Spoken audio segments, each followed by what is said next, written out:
The wedding was in a large hotel in Midtown East on a cool afternoon in June that felt more like March. Birds trilled throughout the ceremony as though they'd been hired. Wedges of light fell into the hall at dramatic, elegant angles. The officiant, Jordan's colleague Noguchi, didn't bring up the fact that Rosie and Jordan had met on Instagram, or that Rosie had been slightly drunk when she had first messaged Jordan, or that they'd been together only 9 months before getting engaged. Rosie had envisioned a small wedding, outside, a mountain or a lake in the backdrop. For the reception, she'd pictured a repurposed barn with live-edged tables, burlap runners, string lights, chalkboard menus, and mason jars. Maybe a jazz trio. But Jordan's parents were paying, and his mother was not interested in burlap, reclaimed wood, or jazz. She wore a dress she'd seen advertised on Instagram. The ad hadn't been for the wedding dress. It had been for invisible braces, but the invisible braces company's chatbot had given Rosie an answer when she'd asked. The model's dress was available from a budget bridal startup. It turned out to be so cheap that she doubted whether she actually wanted it. Jordan wore a gray suit that matched his eyes. When it came time to read their vows, he pulled a folded piece of paper from his breast pocket. Sweat sparkled along his hairline, and his voice shook as he read. He did not make fun of Rosie for her habits, like her tendency to waver for a long time before making a decision, only to abruptly change her mind at the last minute.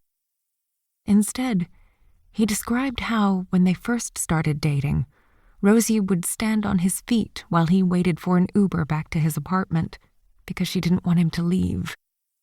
"I promise not to go anywhere," he said.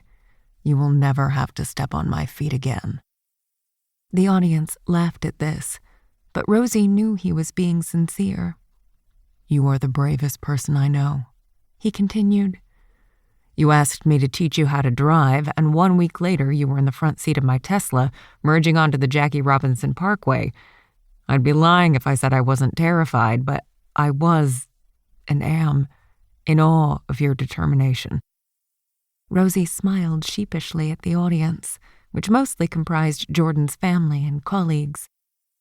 "I can't believe I get to wake up every day next to my best friend," he said.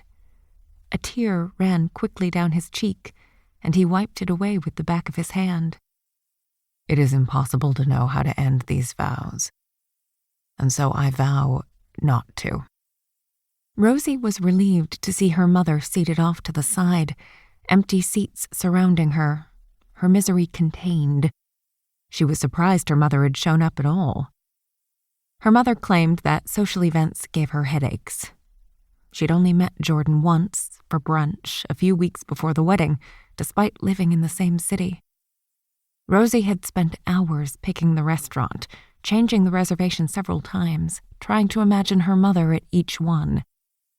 Her mother did not like to eat at restaurants and had something against brunch.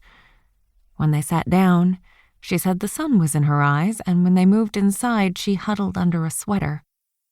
While Jordan made small talk with her about his seasonal allergies, her plate of eggs sat untouched. Rosie could not focus on anything except her mother's predetermined displeasure, and was so relieved when brunch was over that she took a 2-hour coma-like nap afterward.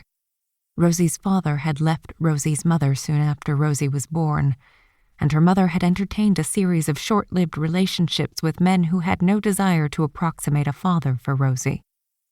"Jordan?" she said, turning to face him. She looked at the note card in her hands. Her scalp was hot under the lights.